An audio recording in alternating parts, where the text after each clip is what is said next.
Salut à tous les amis, aujourd'hui j'ai envie de vous annoncer une très grande nouvelle. Après 7 ans de vie au Japon, je suis finalement devenu japonais.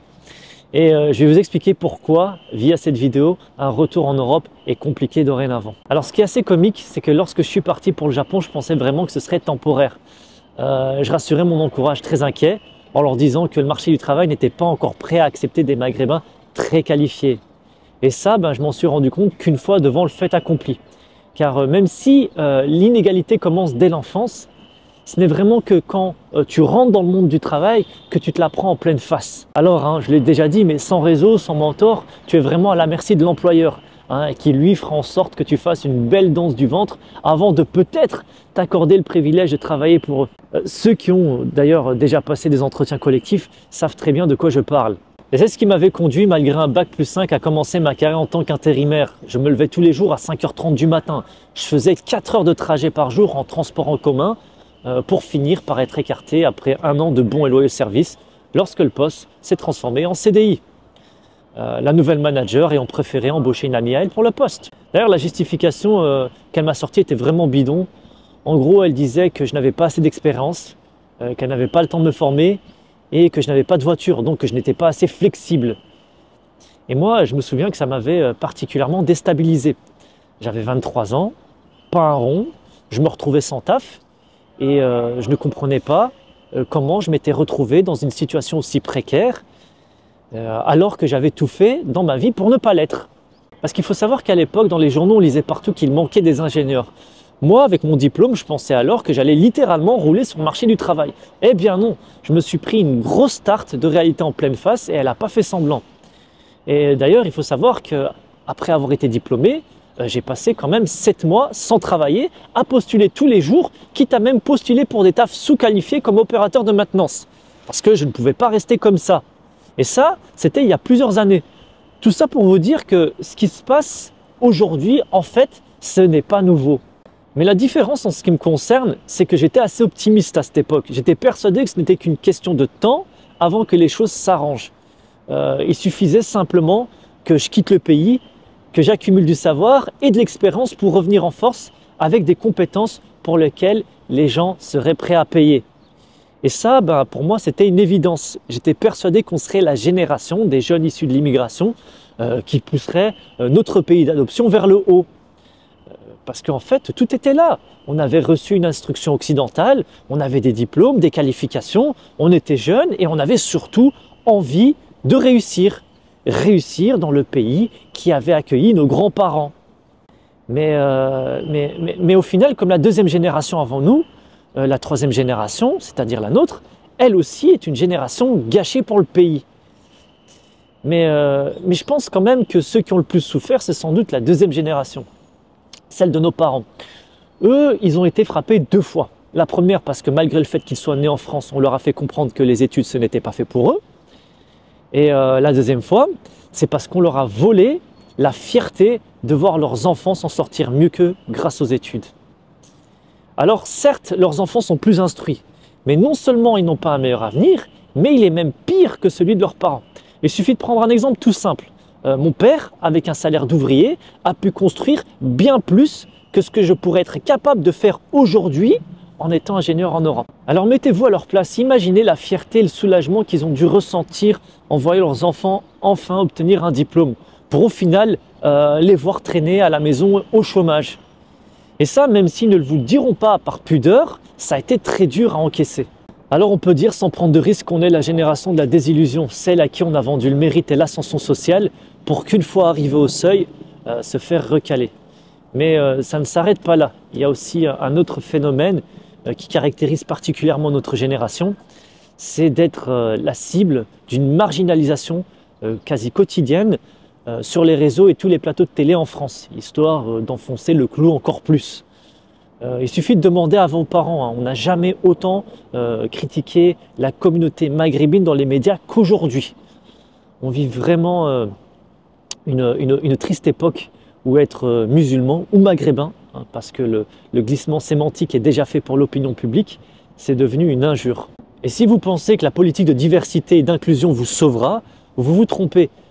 Car quand il s'agit de diversité, le maghrébin ne rentre jamais dans l'équation. J'ai d'ailleurs une petite anecdote à ce sujet. Un Maghrébin que je connais qui vivait en France en avait tellement marre de ne jamais être appelé en entretien qu'il s'est résigné à faire un truc complètement fou. Alors vous savez, dans certaines boîtes, surtout les boîtes américaines, on vous demande votre ethnicité et votre orientation sexuelle parce qu'ils ont ce qu'on appelle les objectifs ESG. Et engager des minorités leur permet de les atteindre. Alors, sachant cela, qu'est-ce qu'il a fait? Il a simplement prétendu avoir une orientation sexuelle différente pour que le système d'application en ligne mette en avant son CV. Et vous savez quoi? Il a été appelé. Encore une fois, on te montre clairement qu'il faut soit tricher, soit être malhonnête pour réussir. Et c'est ça que la politique en France veut mettre en avant. Et l'acharnement est tel qu'on a même inventé un terme pour diaboliser la communauté qui s'appelle l'islamo-gauchisme. Ce mot est une invention purement française qui ne sert qu'un seul but: dénigrer une partie de la population qui pour certains vote certes à gauche, mais qui n'est en général ni radicalisée ni de gauche. Parce que si vous ne le saviez pas, les Maghrébins, du moins ceux que je connais, sont en général de droite, même s'ils votent à gauche. Pourquoi ils font ça, vous allez me demander? Parce que ça fait bien longtemps que les gens ne votent plus pour des projets de société, mais par intérêt personnel. Et les élus de gauche le savent très bien. C'est ce qui explique pourquoi on se retrouve avec des politiques en pleine campagne dans les quartiers populaires, te dire des abominations du genre allez voter pour nous, c'est pour vos aides sociales qu'on se bat. Mais quelle honte de traiter les gens comme ça. C'est une honte parce que non seulement ils vous privent de votre dignité, mais ils vous considèrent comme incapable de vous prendre en main et surtout, ils vous réduisent à rien d'autre qu'à des utilisateurs de prestations sociales. C'est pour ça que ces pratiques sont à mon avis très très dangereuses et elles ont un effet dévastateur sur l'épanouissement d'un groupe ou d'une communauté. Et pour en revenir au sujet, quand je refais le monde avec mes amis, je leur dis souvent que je n'aurais jamais dû me retrouver à bosser à l'autre bout du monde. Si on avait une bonne situation, non en fait, même une situation correcte et un peu de respect, on ne serait jamais parti, je vous le garantis. C'est juste du bon sens en fait. Il n'y a personne de sensé qui souhaite quitter le pays où il est né, un pays où se trouve sa famille, ses amis et ses souvenirs. Donc vous imaginez que ce qui les a poussés devait être d'une extrême violence à vivre. Et il y en a beaucoup plus que vous ne le pensez. Il suffit de regarder autour de vous. Ils sont passés où tous les diplômés maghrébins? Ils se sont barrés. Aux États-Unis, à Dubaï, à Hong Kong, à Tokyo, ils sont partout, sauf en France malheureusement. On en est arrivé à un stade où les bacs plus 5 de notre pays se cassent et on importe des bacs moins 6. J'ai d'ailleurs une amie japonaise qui était en France, totalement bilingue, qui travaillait en freelance, intégrée et qui souhaitait rester en France mais qui galérait à renouveler son visa. J'avais aussi un ami marocain qui, lui, s'est fait jeter du pays après ses études d'ingénieur. Il est aujourd'hui au Japon dans une entreprise dans l'e-commerce. Voilà ce qu'on fait partir. Et nous, en retour, on se retrouve avec des OQTF qui n'apportent aucune valeur ajoutée au pays vu qu'ils sont en séjour illégal. Mais le pire, c'est qu'ils circulent sans pression. Ils ne risquent absolument rien. Et moi, je comprends l'exaspération des Français qui se demandent s'il y a encore de l'ordre dans le pays ou si c'est devenu un no man's land. Et moi, je peux vous garantir que ce genre de situation n'arriverait jamais au Japon. Ici, on déroule le tapis rouge dès que tu es qualifié. Peu importe d'où tu viens, ce qui compte, c'est ta valeur. D'ailleurs, je ne sais pas si vous en rendez compte, mais après seulement 1 an de travail, tu peux être éligible à une résidence permanente si ton profil est exceptionnel.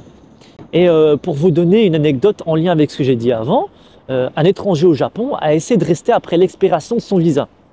Alors, l'agence immobilière lui a gentiment rappelé que sa carte de séjour arrivait à terme et qu'il avait donc besoin de la nouvelle pour prolonger son bail.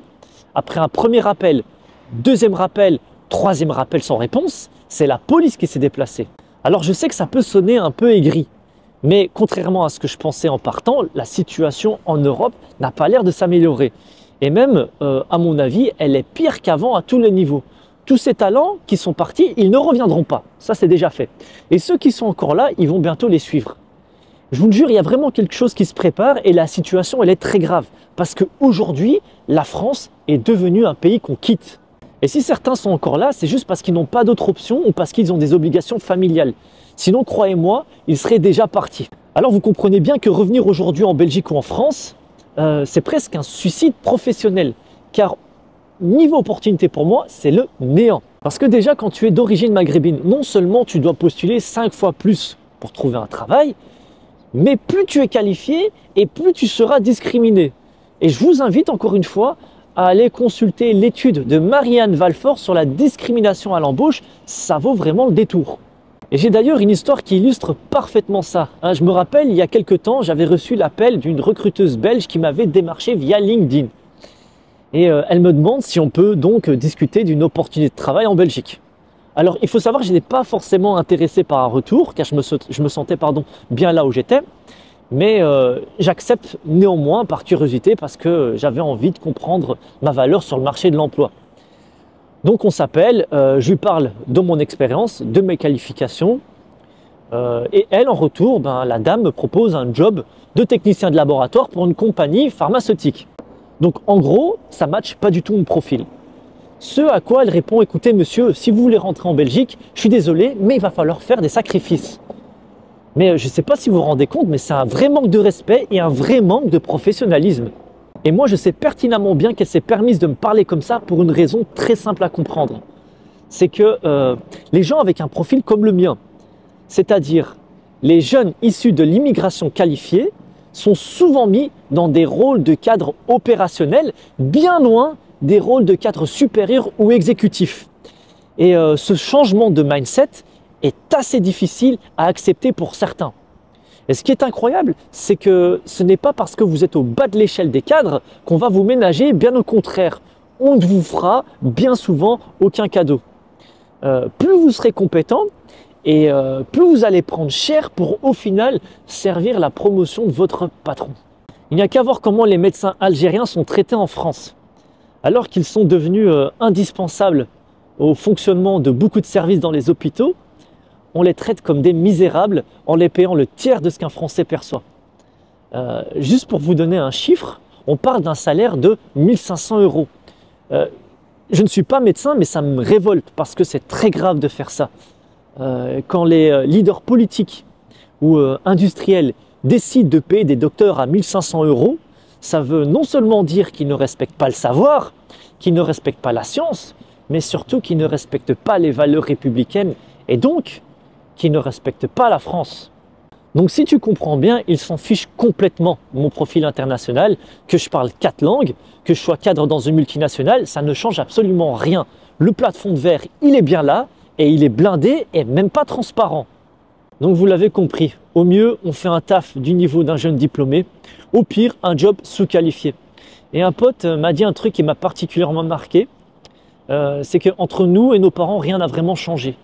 On est juste une génération d'ouvriers ultra qualifiés, ni plus ni moins. Donc si je dois revenir en Europe, il me reste que 2 options. Soit y aller en tant qu'expatrié via une compagnie japonaise, soit y monter une affaire. Et vous avez déjà compris que la solution numéro 2, c'est presque mission impossible quand on veut être honnête. Déjà qu'on a l'impression que tout est fait pour que malgré nos études, on ne prenne pas un rond, mais l'entrepreneuriat en France, c'est un piège à bagnards. Plus on essaie de s'en sortir, plus le nœud autour du cou se resserre. Et puis, monter une boîte en France avec le coût du travail actuel, franchement, est-ce que c'est une bonne idée? Ton salarié te coûtera le double de ce qu'il va percevoir pour, en plus, un gars qui ne se sentira pas forcément concerné parce que peut-être il sera mal payé, peut-être parce que le coût de la vie est trop cher et peut-être aussi parce que la culture du travail bien fait n'existe pratiquement plus. C'est en partie pour ça d'ailleurs que beaucoup de commerces font du noir. Certains même te diront que c'est la seule façon de survivre. Et évidemment, comme l'État n'aime pas ça, alors elle augmente les contrôles. Donc on embauche encore plus de fonctionnaires. Et quand on augmente le nombre de fonctionnaires, si vous avez révisé les leçons d'économie de tonton Charles, qu'est-ce qui se passe? Eh bien, les charges sociales augmentent, la compétitivité baisse et donc le chômage augmente.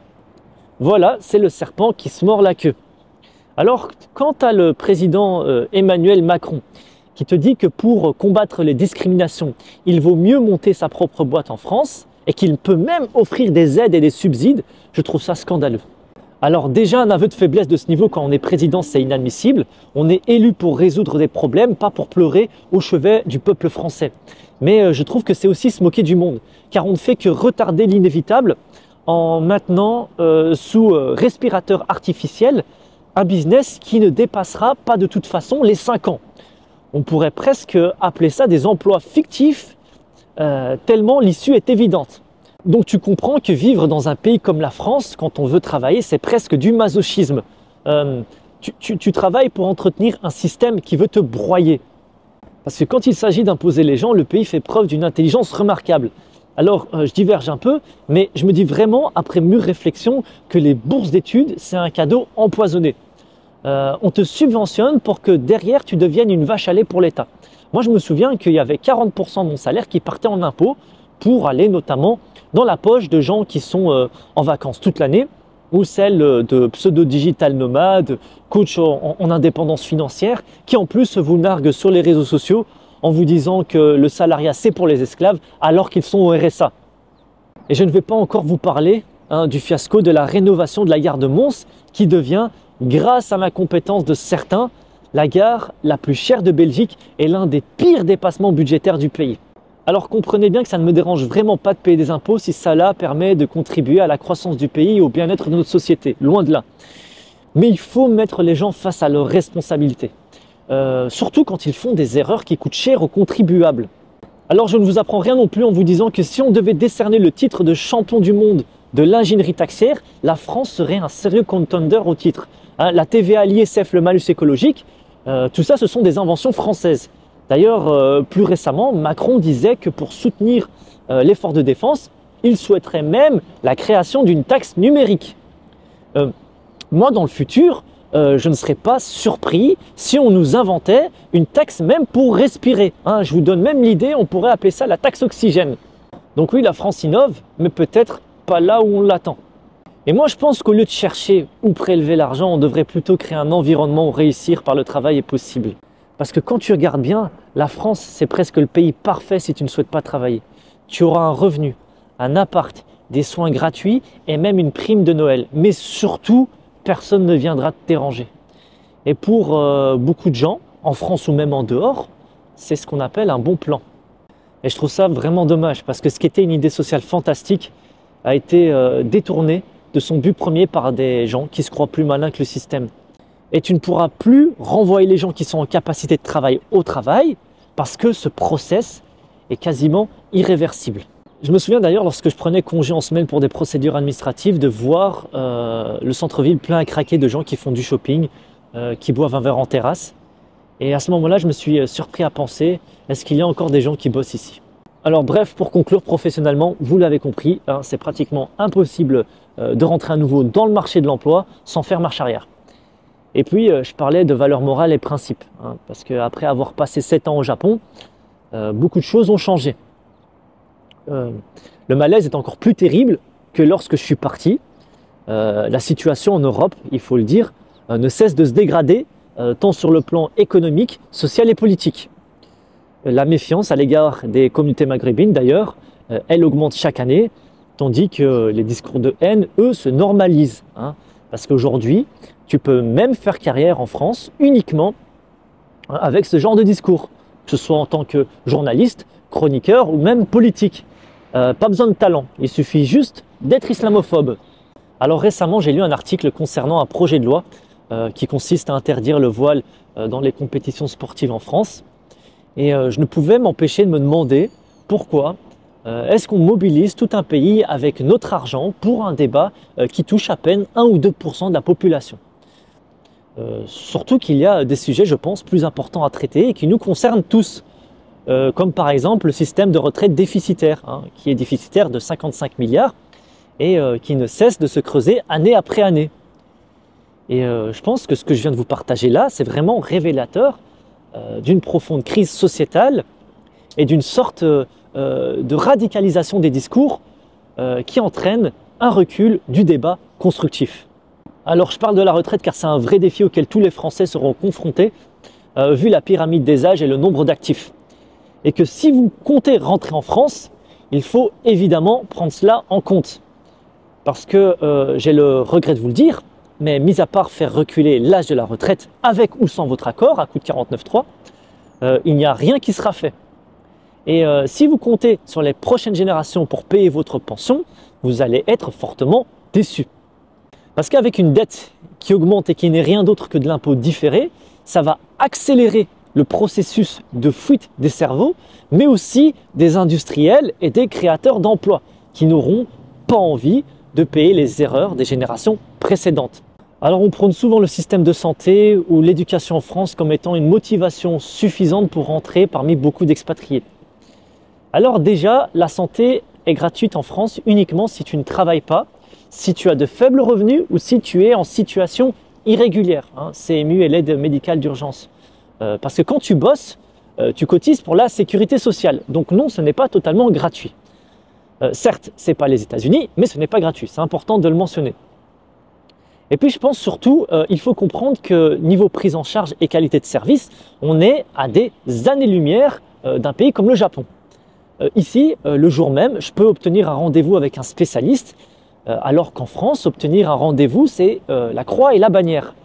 Si tu habites par exemple la région du Grand Est et que tu vas aller voir un dermato, il faut que tu attendes presque 2 mois pour obtenir un rendez-vous. Et ça, c'est le meilleur scénario possible. Parce que dans 84% des cas, ils refusent les nouveaux patients et j'imagine qu'à Paris, ça doit être encore pire. Bon, maintenant parlons de mon sujet favori, l'éducation. Alors j'ai souvent entendu des expatriés ici me dire qu'ils préféraient que leurs enfants soient éduqués en France parce que l'éducation y était meilleure. Bon, on ne va pas passer par 4 chemins, le niveau scolaire est catastrophique aujourd'hui, à commencer par le niveau de certains enseignants. Et ça, c'est en partie dû au fait qu'être instituteur, aujourd'hui, ce n'est plus une vocation. Je ne compte plus le nombre d'aspirants kinés ou de diplômés en littérature, histoire, qui choisissent d'être enseignants seulement par dépit. Et puis, tu as aussi ceux qui choisissent ce métier simplement pour le nombre de jours de congé. Parce qu'on parle de 16 semaines de vacances par an quand même. Et ils ne sont pas au chômage technique pendant ces 16 semaines. Et je trouve ça très dangereux que nous, on accepte de confier à ce système défaillant des enfants qui représentent l'avenir du pays. Et moi-même, durant ma scolarité, j'ai pu observer une transition assez intéressante au sein de l'éducation. J'ai eu 2 types de profs. Le premier, c'était des profs à l'ancienne, souvent proches de la retraite, qui imposaient le respect et la discipline. Et le deuxième, c'était des jeunes dans la vingtaine, trentaine qui débutaient leur carrière et qui, eux, essayaient de se mettre à notre niveau, comme ils disaient, pour devenir nos potes. Eh bien, ceux auprès de qui j'ai le plus appris faisaient partie de la première catégorie. Et je me souviens en primaire, quand j'avais 9 ans, il y avait un prof qui m'appelait toujours par monsieur et me serrait la main pour me saluer. Parce que je pense qu'il essayait, et à juste titre, à tout prix, d'éviter de nous infantiliser. Il nous traitait simplement comme des adultes responsables. Et quand je vois le nombre de jeunes de 20-30 ans qui se comportent aujourd'hui émotionnellement encore comme des enfants, on a en droit de se poser la question si la vieille méthode n'était pas la meilleure. D'ailleurs, j'aimerais à travers cette vidéo rendre hommage à une personne qui fut très importante pour ma scolarité, malheureusement qui n'est plus avec nous, qui est ma prof de 5e et 6e année primaire. C'était vraiment une dame incroyable qui avait compris qu'elle devait mettre le paquet avec nous, jeunes issus de l'immigration, si on voulait s'en sortir. D'ailleurs, anecdote assez marrante, elle m'empêchait même d'aller en récréation si mes notes étaient inférieures à 90%, avec en prime une note dans mon journal de classe qui devait être signée par ma mère. Donc je ne sais pas si vous voyez le genre de personne que c'était. Eh bien, des professeurs comme ça, on n'en fait plus. Et ces profs-là faisaient partie des derniers résistants qui, même lorsqu'on leur a imposé un programme, allaient encore plus loin, parce qu'ils savaient qu'on tirait le niveau vers le bas. Mais on ne les a jamais écoutés. On les a même dénigrés, eux et leur méthode du Moyen-Âge. Eh bien, voilà le résultat. 20 ans plus tard, la plupart des diplômes ne valent plus rien sur le marché de l'emploi. Aujourd'hui, on a beaucoup trop de masters qui ne savent même pas faire de règles de 3 et je n'invente rien. Il suffit simplement de regarder le rapport PISA, qui est un programme qui évalue le niveau des étudiants à l'international. Depuis l'an 2000, le niveau des étudiants français ne fait que chuter. Mais en 2022, la France s'est particulièrement démarquée avec une chute record de 20 points sur 500. Résultat, en maths et en sciences, la France est passée sous la moyenne des pays de l'OCDE. Et pendant ce temps, des pays asiatiques comme le Japon et la Corée maintiennent une excellence constante dans ces domaines. Et nous, le pire, c'est que le torse bombé, on ose dire sans trembler que notre instruction est meilleure que la leur. Alors maintenant, mettez-vous à la place d'employeur. Quand vous savez tout ça, quand vous avez ces chiffres en tête, quel est le seul moyen pour vous de trier les bons candidats sans prendre de risques? Eh bien, c'est simple. Il suffit de les choisir en fonction des établissements qu'ils ont fréquentés. Et ces établissements seront bien souvent accessibles seulement à une élite autoproclamée. Et c'est comme ça qu'on explique pourquoi on se retrouve avec autant de bac+5 au chômage. Et grâce à cette politique, ce sont encore une fois les classes moyennes et populaires qui vont le plus morfler. Et pour certains, comme si ce n'était pas assez, imaginez-vous maintenant devoir en plus rembourser un prêt d'études de 50 000 € pour un diplôme sans valeur. C'est pour ça que j'arrête pas de vous dire que si vous êtes issu d'une classe populaire, un métier manuel est aujourd'hui le meilleur moyen de s'en sortir. Et je pense sincèrement qu'on s'en sort mieux en étant plombier chauffagiste, soudeur, qu'avec un diplôme en commerce d'une université inconnue au bataillon. Et si malgré tout vous voulez rentrer en France et offrir une bonne instruction à vos enfants, préparez-vous à payer cher, très très cher. Parce que soit vous allez devoir les envoyer étudier à l'étranger, soit vous tentez les écoles privées destinées aux élites en croisant les doigts pour qu'ils aient une place et surtout qu'ils acceptent votre dossier. Bref, pour changer de sujet, je crois que si je devais rentrer, ce qui me manquerait le plus au Japon, c'est la sécurité. Franchement, une fois que tu as goûté au Japon, c'est impossible de revenir en Europe. Pouvoir sortir à n'importe quelle heure, sans stress, sans devoir surveiller ton dos, c'est un luxe. C'est un luxe qu'on ne réalise pas tant qu'on ne l'a pas vécu. Je me souviens combien de fois j'ai vu des potes donner une cigarette ou un billet à un parfum inconnu, pas par choix, mais juste pour éviter un conflit. Juste pour éviter qu'une situation puisse mal tourner. Et je trouve ça assez incroyable et triste en même temps, parce que la réalité, c'est qu'aujourd'hui en Europe, les gens ont peur et ils ne font même plus confiance aux forces de l'ordre pour pouvoir les protéger. Alors un ami m'a raconté une histoire qui pour moi met parfaitement en lumière la défaillance des forces de l'ordre. Il me disait qu'un soir à Paris, avec un groupe d'amis, ils étaient en soirée. Et parmi eux, une jeune fille, cette jeune fille commande un verre. Et comme souvent, dans les établissements de nuit, on vérifie l'authenticité du billet. Et là, le barman se rend compte que c'est un faux billet. Donc la direction décide d'appeler la police qui, à leur grande surprise, débarque tout de suite. La jeune fille est donc interrogée, embarquée, elle passe la nuit au poste avant d'être relâchée. Alors ce que je veux souligner avec cette histoire, c'est la vitesse de réaction de la police. Parce que si tu te rends au même commissariat, la même nuit, le visage en sang après une agression, je te garantis que l'affaire ne sera pas traitée avec la même dévotion. Et pire, on pourrait même te dire de revenir un autre jour pour porter plainte. Je vous jure, j'ai vraiment l'impression que personne n'écoute, personne ne veut rien savoir. Et je pense que la raison est simple, c'est parce que tu n'as pas touché aux intérêts de l'État. Et c'est selon moi, pour cette raison, qu'ils traitent ce genre de plainte avec autant de légèreté. Et ça, vraiment, j'en suis persuadé, ça contribue directement au sentiment d'insécurité qu'on ressent tous. Alors je ne blâme évidemment pas les gens sur le terrain, ils subissent autant que vous et moi. Aujourd'hui, ils n'ont peut-être pas les outils, les ressources, ou même pire, ils ne sont peut-être pas assez compétents pour exercer ce métier. Alors maintenant, parlons de la propreté. Au Japon, c'est tellement propre que tu pourrais manger à même le sol, que ce soit dans le métro ou l'aéroport. Ce qui n'est pas forcément le cas en Belgique. Quand je suis arrivé à la gare de Bruxelles-Midi en 2022, j'ai été choqué par le niveau de saleté. C'était quasiment digne des pays du tiers-monde. On avait des poubelles qui déversent leurs déchets dans la rue, des gens qui urinent en public, des matières fécales sur le trottoir. Et je ne vous parle même pas quand je prends le train. Les sièges sont tellement sales que je préfère rester debout 1 heure plutôt que de m'asseoir. Et je pense que le pire, c'est que voyager en train, ça coûte beaucoup plus cher qu'au Japon, qui, je vous le rappelle, offre le meilleur service ferroviaire au monde. Et quant au service client, c'est juste invraisemblable. Ça se fête les jours où quelqu'un te dit bonjour avec un sourire. Parce que non seulement on te prend ton argent en faisant la tronche, mais en plus tu dois te montrer reconnaissant envers une personne qui fait un travail pour lequel elle est payée.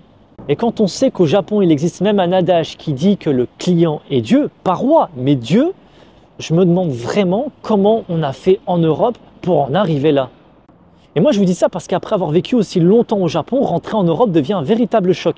Et ce n'est pas juste un retour, il faut se réadapter complètement à une mentalité à des comportements qu'on avait appris à laisser derrière soi. Et ça veut dire, entre autres, que je vais devoir me réhabituer aux micro-agressions quotidiennes, aux gens désagréables sans raison apparente, à une administration lente et compliquée où chaque démarche devient un véritable parcours du combattant et au manque de savoir-vivre de certains. Et quand je parle de ça, moi ça me fait penser à ces vidéos qui tournaient sur les réseaux où on voyait des gens se jeter sur du Nutella, voire même en venir aux mains parce qu'ils étaient en promotion. Ce genre de comportement n'existe tout simplement pas ici. Et franchement, une fois qu'on s'est habitué à un environnement plus apaisé, plus respectueux, franchement, il devient très difficile de faire marche arrière. Alors, il y a quelque chose que j'aimerais bien vous expliquer, mais pour ça, il faut que je vous rappelle ce que c'est que la culture. La culture, c'est un ensemble de valeurs partagées par un groupe et qui influence l'attitude de ce groupe. Et au Japon, l'essence même de leur culture est définie par l'harmonie. Et ça explique pourquoi ils sont si respectueux, modestes et ponctuels. D'ailleurs, c'est assez marrant, en japonais, le kanji pour japonais et harmonie est le même. En Europe, par contre, c'est tout le contraire. Ce qui prime, c'est l'individu au détriment de cette harmonie. Il suffit simplement de regarder comment les gens se comportent dans les embouteillages. On se met à klaxonner comme un cinglé sur la personne de devant, alors qu'on sait très bien que ça ne va pas nous faire avancer plus vite. Mais non, il faut qu'on passe sa frustration sur quelqu'un, et si c'est toi, bah tant pis, il n'y a rien de personnel. Au Japon, c'est assez différent, hein. On enlève tout potentiel conflit, toute démonstration de force, et ça se fait avec la modestie et l'humilité. Et ce que j'aime aussi au Japon, c'est la notion d'omotenashi, hein, que les gens en général traduisent par hospitalité, même si c'est plus profond que ça. Et moi, ça me parle particulièrement, surtout qui suis originaire du Maroc, pays dans lequel faire preuve d'hospitalité, c'est presque une question d'honneur. Et pour caractériser le omotenashi, il y a une pratique qui est assez intéressante et qui s'appelle l'ushimizu. Alors vous avez certainement déjà vu ça dans des vieux animés japonais, hein, où on voit une personne âgée avec un seau et une louche en train d'asperger la rue face à sa porte. Alors l'objectif, ce n'est pas seulement de nettoyer le parvis, mais c'est aussi de rafraîchir les passants en été, alors que personne ne leur a rien demandé. Et ça, pour moi, c'est un vrai signe de sensibilité. Alors je vous vois déjà venir, vous allez me dire oui, la société japonaise elle est trop stricte, il y a trop de règles, ça empêche l'épanouissement des individus, etc. etc. Mais la façon dont la culture japonaise justifie cela est vraiment très intéressante. Et ça, c'est expliqué notamment dans le livre La pierre et le sabre de Eiji Yoshikawa. Et dans ce livre, l'auteur en fait nous dit que lorsque les gens vivent en harmonie, la terre c'est un paradis. Mais il dit aussi que l'homme il n'est pas parfait, il a ses bons et ses mauvais côtés. Et donc, dans les périodes troubles, il y a des moments où tu as seulement le mauvais côté qui ressort.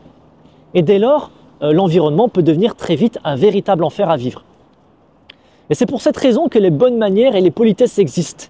Parce qu'en fait, elles empêchent notre mauvais côté de prendre le dessus. Alors tout ça pour dire que revenir en Europe signifierait sacrifier une grande partie de ma qualité de vie. Le marché du travail, la situation économique, les tensions communautaires, l'incivilité, le niveau du débat public en chute libre, la perte des repères culturels et moraux, tout ça, ça crée un environnement dans lequel je ne me reconnais plus. Mais au-delà de ces constats, il faut aussi être honnête avec soi-même. Rejeter la faute sur le système, sur les autres, sur les circonstances, c'est facile, même un peu trop facile. Je pense qu'on est un peu tous responsables de cette situation, à des degrés évidemment plus ou moins variables. Mais je pense que ceux qui me font vraiment de la peine, ce sont ces gens issus de l'immigration, ceux qui dénoncent, vous savez, les injustices sur les réseaux sociaux, à la télé, parce que je pense qu'ils y croient encore. Et c'est pour ça qu'ils se battent. Ils pensent pouvoir faire entendre raison aux autres, et ça les rend fous de voir que des concepts, comme par exemple la laïcité, qui est un concept assez simple, sont déformés et instrumentalisés. Ce qu'il faut comprendre, c'est que tu ne pourras jamais forcer les gens à t'aimer. On en est arrivé à un point où ni la raison, ni la justice ne peuvent plus rien pour la communauté maghrébine en France. Après 10 ans de travail de sape par les médias, nourri évidemment par le comportement déplacé de certains de la communauté, et aussi, il faut le dire, d'une politique laxiste, l'opinion publique est devenue insensible à ce discours, tout simplement parce qu'ils n'en veulent plus. Alors, peu importe ce que tu fais, il suffira qu'on dise que c'est contraire aux valeurs républicaines pour te faire taire. Et quand tu saisis cette réalité, bah, tu te sens mieux. Parce que tu comprends que le problème, ce n'est ni ton raisonnement, ni ton explication. Ils veulent juste plus l'entendre. Et franchement, ça t'aide à mieux accepter l'hypocrisie du débat et le deux poids, deux mesures. Et vraiment, j'ai retourné le problème dans tous les sens. J'ai essayé de chercher des solutions, j'ai essayé d'imaginer un avenir en Europe, mais c'est vraiment très compliqué. Et je peux comprendre que certains soient sceptiques à mon analyse, malgré que tous les indicateurs économiques sont dans le rouge.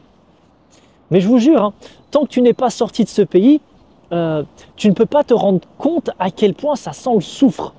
Il faut vraiment que vous ouvriez les yeux parce que la France n'est plus une nation industrielle, ni une terre d'innovation et de savoir, ni même un leader idéologique d'ailleurs. C'est juste devenu un pays de service. Et dans le futur, ben, on ira en France comme on va en Grèce pour passer des vacances. Mais surtout, ce qui me choque le plus, c'est que j'ai l'impression que le contrat social entre le peuple et l'État est rompu. Alors, pour ceux qui ne le savent pas, le contrat social, c'est la base de la démocratie en fait. Hein. Le principe, il est assez simple, c'est que le peuple renonce à une partie de sa liberté pour pouvoir donner du pouvoir à l'État. Et il fait ça en respectant les lois, notamment en payant des impôts, en votant, etc. Et en échange, l'État, lui, il doit organiser et protéger la société en garantissant ben, la liberté, l'égalité, la sécurité. Et surtout, et ça c'est important, elle doit instaurer et faire respecter des lois qui doivent refléter la volonté générale. Alors maintenant, quand vous êtes français d'origine maghrébine, pensez-vous vraiment que le contrat social entre vous et l'État est respecté?